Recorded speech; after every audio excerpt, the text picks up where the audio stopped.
बवाणियाँ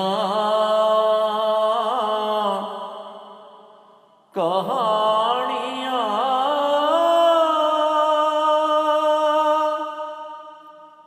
पुत सपुत करे न।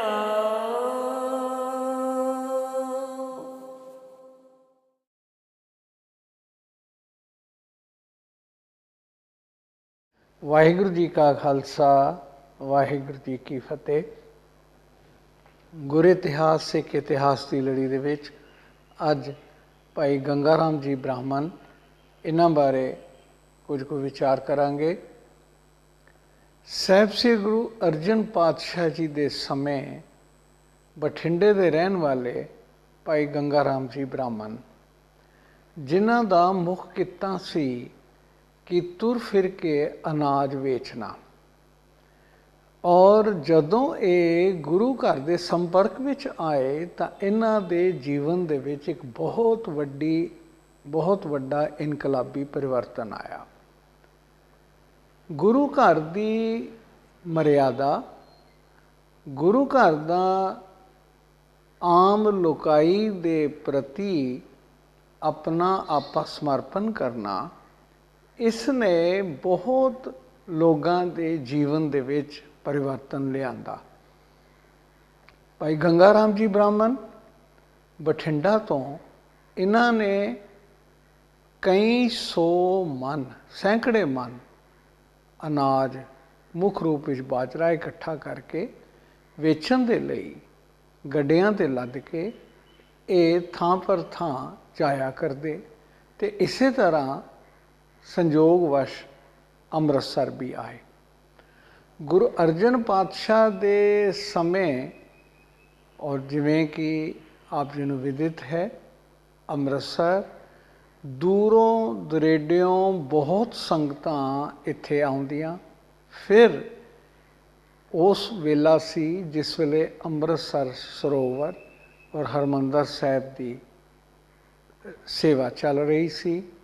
बहुत संगतां प्यार नाल चाओ नाल प्रेम मजूरी कर रही सन और इन्हां अस्थानां की उसारी हो रही सी। ते भाई गंगा राम जी ब्राह्मण भी संजोगवश इधरों लंघे तो इत्थे रुक गए कि चलो इत्थों का सत्संग वेखीए। जदों उन्होंने इत्थे गुरु घर के अंदर रह करके बाणी सुनी, कीर्तन सुनिया और संगतां नूं वेख्या कि संगतां इन्ने उत्साह दे विच इस उसारी के कामां विच लगियां होईयां, तां इन्हां दे मन उत्ते चंगा प्रभाव पिया। हाँ, अजिहा होया कि लंगर मस्ताना हो गया। लंगर मस्ताना हो गया तो हुण लंगर दे लई रस्त कित्थों आवे, बाहरों रस्त आई ना। और आम तौर पर बाहरों गुरसिख आंदे ने, रस्त लै आंदे ने, इस वारी रस्त ना आई। तो उस वेले गंगा राम ब्राह्मण जी ने आख्या कि मेरे पास इस तरह बाजरा है, जे आप जी चाहो तो वह बाजरा लै सकते हो। गुरु साहब ने आख्या भी असी बाजरा तो ले लवांगे, पर इस दी जड़ी पेमेंट है, इसका जड़ा मुल तारना होएगा वो असी विसाखी ते तार सकांगे, इस तो पहला नहीं दे सकांगे। भाई गंगा राम जी ब्राह्मण ने एक गल स्वीकार कर ली और आख्या दाता ठीक है, तो 100 मन बाजरा जड़ा है वो लंगर दे विच पा दिता। जड़ा मन है अज असी जिवें 1 किलोग्राम या किलोग्राम हुंदा, पहला सेर हुंदे सन, 40 सेर का मन हुंदा सी, ते सेर जड़ा किलोग्राम तो थोड़ा जिना घट हुंदा है, ते एक मन जड़ा लगभग 37 किलोग्राम के लगभग है। सो उसने 100 मन बाजरा एक दिन के लंगर विच पा दिता।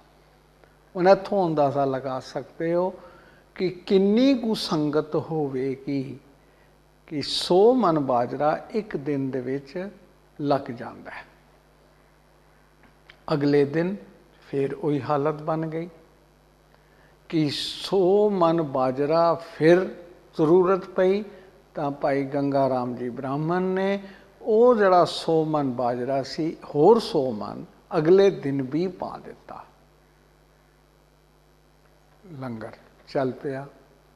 ਤੀਜੇ ਦਿਨ ਫਿਰ ਇਹ ਗੱਲ ਬਣ ਗਈ ਕਿ ਫਿਰ ਲੰਗਰ ਵਾਸਤੇ ਰਸਤ ਨਹੀਂ ਆਈ ਤਾਂ ਉਹਨਾਂ ਨੇ 100 ਮਣ ਬਾਜਰਾ ਫਿਰ ਪਾ ਦਿੱਤਾ।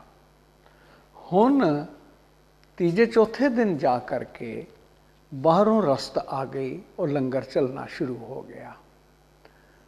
ਹੁਣ ਜਿਸ ਵੇਲੇ ਗੰਗਾ ਰਾਮ ਬ੍ਰਾਹਮਣ ਜੀ ਦਾ ਸੰਗਤਾਂ ਦਾ ਉਤਸ਼ਾਹ ਵੇਖ ਕੇ ਔਰ ਸੰਗਤਾਂ ਦੀ ਸੇਵਾ ਭਾਵਨਾ ਨੂੰ ਵੇਖ ਕੇ ਉਹ ਆਪ ਵੀ ਇਸ ਸੇਵਾ ਦੇ ਵਿੱਚ ਜੁਟ ਗਏ ਔਰ ਉਹਨਾਂ ਨੂੰ ਬੜਾ ਆਨੰਦ ਆਉਣ ਲੱਗਾ। ਹੁੰਦਾ ਹੈ ਬਾਣੀ ਸੁਣਨਾ ਆਪਣੀ ਥਾਂ ਹੈ, ਪਰ ਹੱਥੀਂ ਸੇਵਾ ਕਰਨੀ ਮਨ ਤੇ ਤਨ ਨੂੰ ਧੋਣ ਦੇ ਬਰਾਬਰ ਹੈ। ਜਦੋਂ ਕੋਈ ਸਰੀਰਕ ਰੂਪ ਵਿੱਚ ਤਨ ਰਾਹੀਂ ਸੇਵਾ ਕਰਦਾ ਹੈ, ਇਹ ਵਰਜਿਸ਼ ਦੇ ਨਾਲ ਨਾਲ ਮਨ ਨੂੰ ਧੋਣ ਦਾ ਇੱਕ ਸਾਧਨ ਬਣ ਜਾਂਦਾ ਹੈ।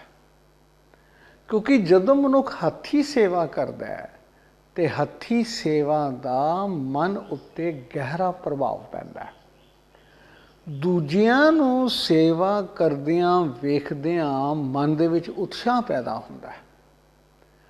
ਦੂਜਿਆਂ ਦੀ ਸੇਵਾ ਵੇਖਦਿਆਂ ਵੇਖਦਿਆਂ ਮਨੁੱਖ ਦੇ ਅੰਦਰ ਹਉਮੈ ਦਾ ਨਾਸ ਹੁੰਦਾ ਹੈ। ਮਨੁੱਖ ਦੇ ਅੰਦਰ ਸਤ ਸੰਤੋਖ ਆਦਿ ਗੁਣਾਂ ਦਾ ਪ੍ਰਵੇਸ਼ ਹੁੰਦਾ ਹੈ ਤੇ ਜਦੋਂ ਉਹ ਆਪ ਵੀ ਇਸ ਸੇਵਾ ਦੇ ਵਿੱਚ ਰੁੱਝ ਗਿਆ ਤੇ ਉਸ ਨੂੰ ਜਿਵੇਂ ਕਿਹਾ ਜਾਂਦਾ ਹੈ ਕਿ ਦੁਨਿਆਵੀ ਖਿੱਚਾਂ ਘਟਣੀਆਂ ਸ਼ੁਰੂ ਹੋ ਗਈਆਂ ਤੇ ਪਰਮਾਤਮਾ ਵੱਲ ਉਸ ਦਾ ਮਨ ਜਿਹੜਾ ਹੈ ਉਹ ਲੱਗਣਾ ਸ਼ੁਰੂ ਹੋ ਗਿਆ। ਹੁਣ ਜਦੋਂ ਗੁਰੂ ਘਰ ਦੇ ਅੰਦਰ ਬਾਹਰੋਂ ਰਸਤ ਵੀ ਆਉਣੀ ਸ਼ੁਰੂ ਹੋ ਗਈ ਔਰ ਇੱਥੇ ਹੁਣ ਦਸਵੰਧ ਦੀ ਮਾਇਆ ਵੀ ਇਕੱਠੀ ਹੋ ਗਈ ਤਾਂ ਗੁਰੂ ਪਾਤਸ਼ਾਹ ਨੇ ਭਾਈ ਗੰਗਾ ਰਾਮ ਬ੍ਰਾਹਮਣ ਨੂੰ ਬੁਲਾਇਆ। ਆਖਿਆ ਬਈ ਜਿਹੜੀ ਤੁਹਾਡੀ ਮਾਇਆ ਜਿਹੜੀ ਤੁਸੀਂ ਲੰਗਰ ਦੇ ਵਿੱਚ ਪਾਈ ਹੈ, ਜਿੰਨੀ ਤੁਸੀਂ ਰਸਤ ਪਾਈ ਹੈ, ਉਹ ਸਾਰੇ ਦਾ ਜਿੰਨਾ ਤੁਹਾਡਾ ਮੁੱਲ ਹੈ ਉਹ ਲੈ ਲਓ। ਕਿਉਂਕਿ ਆਪ ਤਾਂ ਘਰੋਂ ਚੱਲੇ ਸੌ ਇਸ ਸਾਰੀ ਚੀਜ਼ ਨੂੰ ਵੇਚਣ ਵਾਸਤੇ, ਵਪਾਰ ਦੇ ਤੌਰ 'ਤੇ ਤੁਸੀਂ ਗਏ ਸੌ ਔਰ ਹੁਣ ਕਿਉਂਕਿ ਗੁਰੂ ਘਰ ਦੇ ਵਿੱਚ ਮਾਇਆ ਆ ਗਈ ਹੈ ਤੇ ਤੁਸੀਂ ਜਿੰਨੀ ਤੁਹਾਡੀ ਮਾਇਆ ਬਣਦੀ ਹੈ ਉਹ ਲੈ ਲਓ। ਹੁਣ ਇਸ ਗੱਲ ਉੱਤੇ ਭਾਈ ਗੰਗਾ ਰਾਮ ਜੀ ਬ੍ਰਾਹਮਣ ਉਹ ਹੱਥ ਜੋੜ ਕੇ ਗੁਰੂ ਪਾਤਸ਼ਾਹ ਦੇ ਅੱਗੇ ਖਲੋ ਜਾਂਦੇ ਹਨ ਔਰ ਇਸ ਗੱਲ ਨੂੰ ਲਿਖਿਆ ਹੈ ਕਵੀ ਸੰਤੋਖ ਸਿੰਘ ਹੋਰਾਂ ਨੇ ਕਿ ਉਹਨਾਂ ਨੇ ਜਿਹੜੀ ਅਰਜ਼ ਕੀਤੀ, ਪ੍ਰਭ ਜੀ ਮੈਂ ਨਾ ਲਿਓ ਕੁਛ ਮੋਲਾ, रावर की सेवा मैं करूँ, जन्म सफल की आशा तरहों, सदन जान की नाहिन चाहूँ, बैस बिताऊँ संगत माहूँ। तुम ते पर अपर को नीका, जह कल्याण होए है जी का, नह तुमरो दर छोरण करो, रावर नाम ਧਿਆਨੀ ਤਰੋ।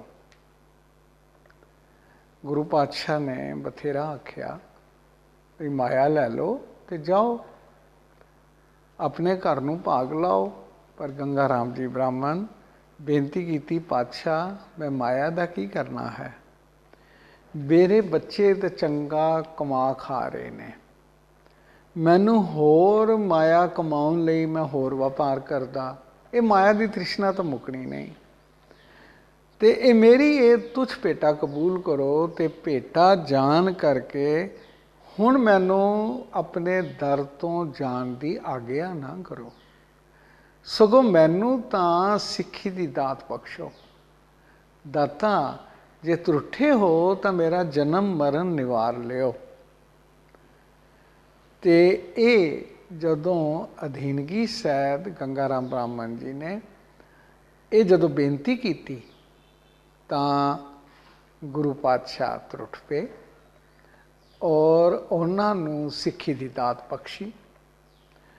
ਉਹਨਾਂ ਨੇ ਆਪਣਾ ਧਨ ਇਸ ਕੰਮ ਦੇ ਵਿੱਚ ਸੌਂਪਿਆ, ਤਨ ਰਾਹੀਂ ਸੇਵਾ ਕੀਤੀ, ਮਨ ਨੂੰ ਗੁਰਚਰਨਾਂ ਦੇ ਨਾਲ, ਬਾਣੀ ਦੇ ਨਾਲ ਜੋੜਿਆ। ਹੁਣ ਤਨ ਮਨ ਧਨ ਸਭ ਸੌਂਪ ਗੁਰ ਕੋ ਹੁਕਮ ਮੰਨੀਐ ਪਾਈਏ।